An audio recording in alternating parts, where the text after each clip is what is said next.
أهلا بكم من جديد. محي الدين سيد أحمد مواليد عام 1950، يعمل في مجال التجارة في سوق الخضار المركزي منذ العام 65، وهو في عمر 15 عاما. بعد عام 67 عمل كمسؤول عن سوق الخضار المركزي. تم انتخابه في العام 1991 لعضوية مجلس إدارة غرفة تجارة وصناعة محافظة الخليل، وقد حصل على أعلى الأصوات في حينه، وقد دخلها مستقلا بين كتلتين، الكتلة الإسلامية وكتلة منظمة التحرير الفلسطينية. كما أعيد انتخابه بعد 20 عاما لمجلس إدارة الغرفة، وحصل أيضا على أعلى الأصوات بين كتل ومرشحين مستقلين. كان يحمل حقيبة بين يديه وتذهب معه أينما ذهب، حيث كان يضع بداخلها صورا لمنتجات فلسطينية، ثم اقترح عليه أحد أصدقائه بعمل موقع إلكتروني ونشر هذه الصور عليها، وبذلك تصل هذه المنتجات إلى أكبر قدر ممكن من الناس عبر العالم. وقد دشن السيد أحمد في العام 2004 موقع سوق الإلكتروني على الشبكة العنكبوتية الإنترنت، وأطلقها خلال احتفال بهذه المناسبة من العاصمة البريطانية لندن. شغله الشاغل دائما الترويج للمنتجات الزراعية والصناعية الفلسطينية أينما ذهب، وشارك وحضر العديد من المؤتمرات والمعارض الدولية، وهو صاحب الشعار اشتري سلعة زرعت أو صنعت على أرض فلسطين تدعم هذه الصناعة وأهلها. جميل جدا. أرحب بضيفي من بيت لحم السيد محي الدين سيد أحمد النمر، منسق العلاقات العامة في غرفة تجارة وصناعة الخليل. حياك الله. أهلا بك أخي ما شاء الله، وشكرا لكم لأنكم أنتم دائما كنتوا تواكبوني منذ أن توليت منصب منسق العلاقات في غرفة تجارة وصناعة الخليل أكثر من ربع قرن.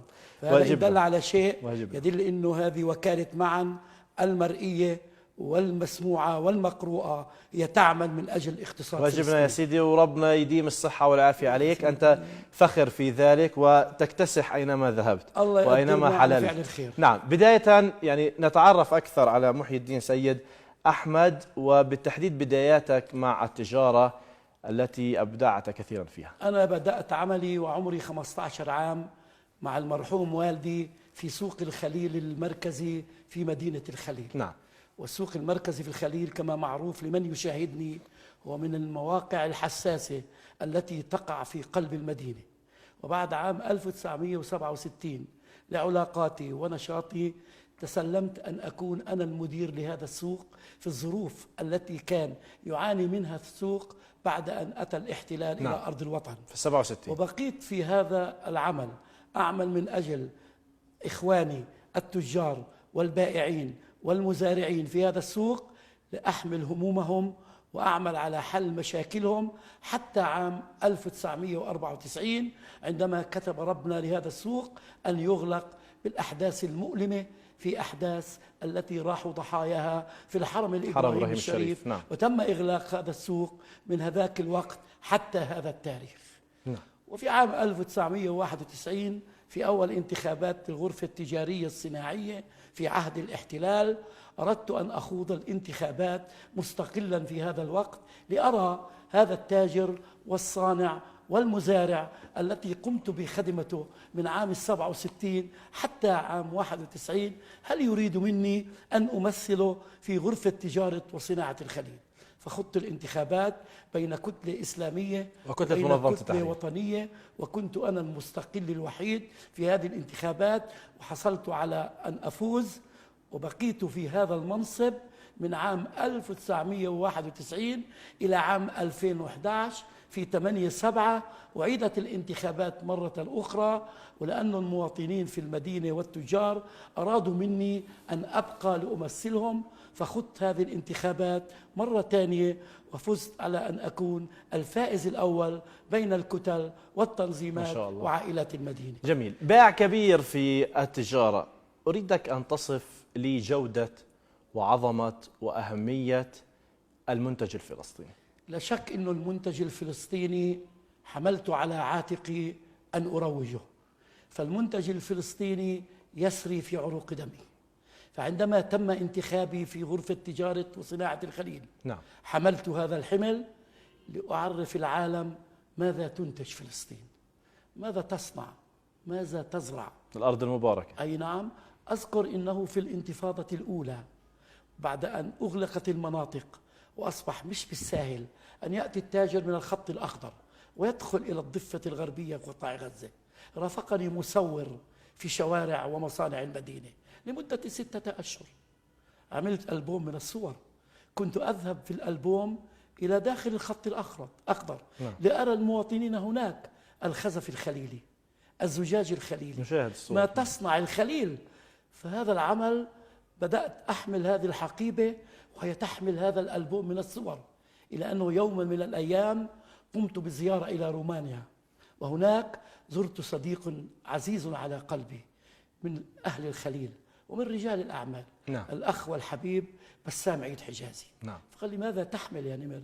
قلت: ألبوما من الصور لأشرح للناس ماذا تصنع وماذا تزرع الخليل. جميل. فما كان منه إلا أن أخذ مني الألبوم وسلمه لسكرتيري في بوخارست في مكتبه، وعادت لي وقد كاد الألبوم أن يتحول إلى CD. قال لي: يا أخي وحبيبي النمر، من الآن فصاعدا من يريد أن يعرف ماذا في الخليل أعطيه هذه الCD ليكون أسهل إليك. بعد أن عدت إلى الخليل وبدأت أروج الCD، اتصل في صديقي قال لي: الآن تستطيع أن تضع هذا الCD على الشبكة العنكبوتية. ولأني أنا صاحب الفكرة وأنا مسقط رأس الخليل فسميه يا نمر مخزن للخليل، مع أنه هذا المخزن ليس للخليل فقط، هذا المخزن لكل فلسطين. لأنه في هذا المخزن أيضا صناعة إخواننا النصارى من بيت لحم. صحيح. يوجد فيه خشب الزيتون، يوجد فيه الصدف، يوجد فيه الصابون النابلسي. فلأنه أخذ اسم من لقب الخليل لأنه كان صاحب الفكرة من الخليل، فحب أن يحمل. والخليل جزء أصيل ومتجذر يعني في صحيح في شعبنا الفلسطيني. لكن مدة تفضل.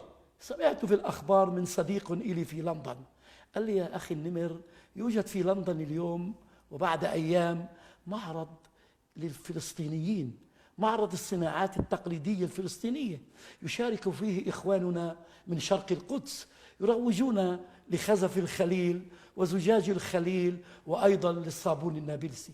فوجهت لي الدعوة الغرفة التجارية البريطانية أن أحضر هذا المعرض. جميل. فاستغلت وجودي في لندن لأدشن صفحة الخليل على الإنترنت، وهناك وبالتعاون مع صديق لي أيضا من الخليل يعمل في محطة التلفزة البريطانية الحكومية بريتش ساتلايت نيوز وعلى نفقة الخارجية، ومن الغرفة التجارية في قلب لندن دخلت إلى الغرفة ووضعت أصابعي على الكمبيوتر لأعلن للعالم عن تدشين صفحة الخليل على الإنترنت، لأقول للعالم في 2004 أنت لا تأتي للخليل فالخليل تأتي إلى بيتك. جميل. تعبر الحواجز، تعبر الحدود، فما عليك إلا أن تتصل بي.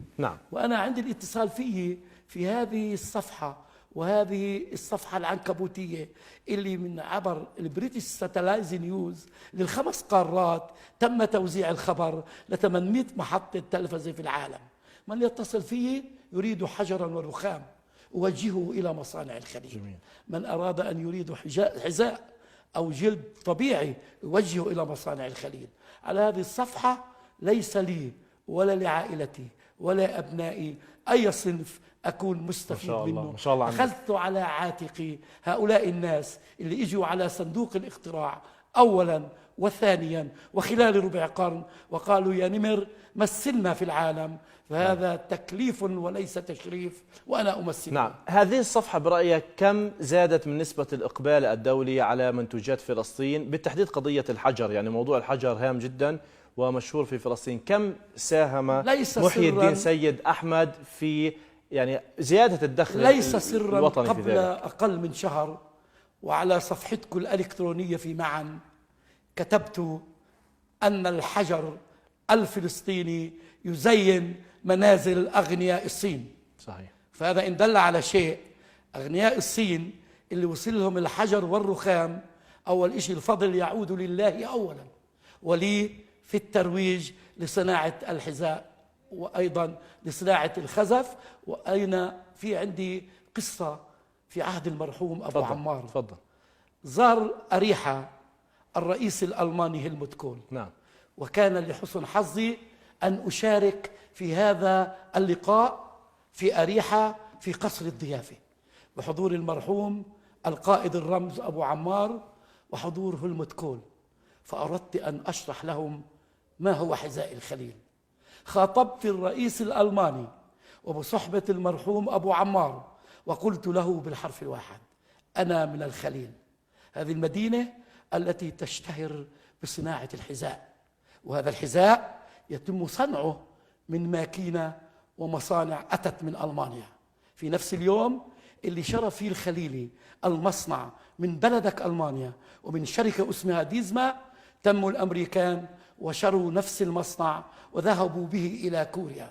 إذا بضع أمامك وأمام الرئيس أبو عمار هنا على الطاولة الحذاء الخليلي بدون أسم والحذاء الأمريكي بدون أسم، لا تقول هذا الخليل ولا هذه أمريكا. صحيح. فهو نفس المصنع. صحيح. ونفس المادة ونفس الولد، ابن صاحب المصنع من الخليل الذي ذهب إلى إيطاليا ورجع يعمل بالمودلست من أجل الترويج لهذه الصناعة. وهذا اللقاء أعطاني أن ألتقي في نفس اليوم مع أن يمثل رجل أعمال ألماني اسمه الدكتور دايخمان، وأخذ من الخليل أكثر من 2 مليون صندل تم بيعها من الخليل إلى ألمانيا. نعم. وأيضا يعني كثيرا يعني كان يقال وإلى اليوم أنه في شعوب بدول العالم بيعتقدوا أن الخليل دولة. أي نعم. يعني لعظمتها نعم. أيضا ليس سرا، وأيضا على صفحاتكم اليوم. صحيح. الخزف الخليلي يباع في ماليزيا. صحيح. أول ما تم إرسال القرآن الكريم مكتوب على الخزف من الخليل كان بالتعاون معي عبر هذه الصفحة، وبعد ذلك أتوا تجار من ماليزيا إلى الأردن الشقيق، وهناك رجل أعمال من الخليل يعمل في التحف وبيع التحف والهدايا للسواح، تعاون معهم وفتحوا معرض في ماليزيا لتسويق الخزف والزجاج الخليلي. يعني أمثلة عديدة على نجاح هذا الموقع الإلكتروني. لكن أستاذ محي الدين، لضيق الوقت هل تفكر بتطوير هذا الموقع وما احتياجاتك لتطويره؟ نعم، الآن هذا الموقع بدأ تحديثه أكثر مما كان سابقا. هذا الموقع سيبيع بعد أشهر عبر الفيزا. جميل. لمن يريد أن يأخذ صحن قرآن كريم أو إخواننا النصارى أو أرفازر أبانا أو أي ديانة أخرى. إحنا الخليل نعمل في صناعة الخزف مع كل الأديان، لا نفرق بين ديانة. نحن أتينا لدعم اقتصاد هذا البلد، وأنا ما دمت على قيد الحياة سأبقى أعمل من أجل الترويج للصناعة والزراعة، لأني أنا صاحب الشعار الذي تم في كل آفاق العالم في جولاتي من أمريكا إلى المغرب: اشتري سلعة صنعت في فلسطين أو زرعت على أرض فلسطين تدعم صمود أهلها فوق هذا الأرض. جميل جدا. سؤال أخير وفي دقيقة أستاذ محي الدين، ماذا تقول لشعبك الفلسطيني للاعتماد على المنتج الوطني الفلسطيني لا المنتج الإسرائيلي أو المنتج الغربي؟ أقول لشعبي الذي يسمعني الآن أنني في جولاتي في العالم، في الخليج وفي أوروبا وفي أمريكا، وجدت تعاطفا من هذه الشعوب لشراء المنتج الفلسطيني. شاهدت بأم عيني في سوبر ماركات ومولات دبي عندما هناك لا يجدون المرتديلا سنيورا أو الإسلامية، مش موجودة على رفوف المحلات، ينتظرون قدومها من فلسطين. شراء المنتج الفلسطيني يريد ثقافة من الشعب الفلسطيني، فإذا وجدت الثقافة عند أبناء شعبي كما هي موجودة الآن في العالم المتعاطف معنا، نحن في الخير كله. فعندنا منتوج، مصانعنا تحمل شهادات الإيزو، تحمل شهادات اليورو، نحن ننافس. فأطلب من المصانع أن تتقيد بالأنظمة والمعايير الدولية، وأن تعمل بالتغليف المطلوب لدى العالم. وأنا جاهز ما دمت حيا أن أدعم كل مؤسسة اقتصادية في هذا المجال، لأنه أنا في مرحوم الله يرحمه كان اسمه صائب الناظر، وهو على فراش الموت قال لي: نمر، بدي أقول ما قال فيك الشاعر، يا نمر لا تمنع الماعونة والماعون حتى ينعاك الناعون. سأبقى أناضل من أجل اقتصاد فلسطين حتى ألاقي. الله يعطيك الصحة وعافية وتبقى ذخر لشعبنا الفلسطيني. ما شاء الله عنك. لكم لأنه أنتم أيضا لولاكم ما قدرت أنا إنه هذه الصفحة تجول كل العالم والناس يسمعوا. شكرا. دائما تحياتنا للشعب الفلسطيني العظيم في الخليل، خليل الرحمن، هذه المدينة المحافظة الشامخة العظيمة العريقة. تحياتي لكم دائما، شكرا ولا تنسى جزيلا. أنني أبقى من فلسطين وابن فلسطين، ليس للخليل، وأنا أسوق لكل فلسطين. نعم، فلسطين تفتخر بك. أشكرك أيوة. جزيل الشكر على وجودك معي السيد محي الدين سيد أحمد النمر، منسق العلاقات العامة في غرفة تجارة وصناعة الخليل، ضيف من بيت اللحم. شكرا جزيلا لك أخي وحبيبي. بهذا مشاهدينا نصل إلى نهاية حلقة اليوم من برنامج فلسطين هذا المساء. نلتقي غدا في نفس الموعد 6 مساء بتوقيت العاصمة الفلسطينية القدس الحبيبة المحتلة. إلى ذلك الوقت تقبل تحية طاقم برنامج وتحية مقدم برنامج تامر عبيدات. إلى اللقاء.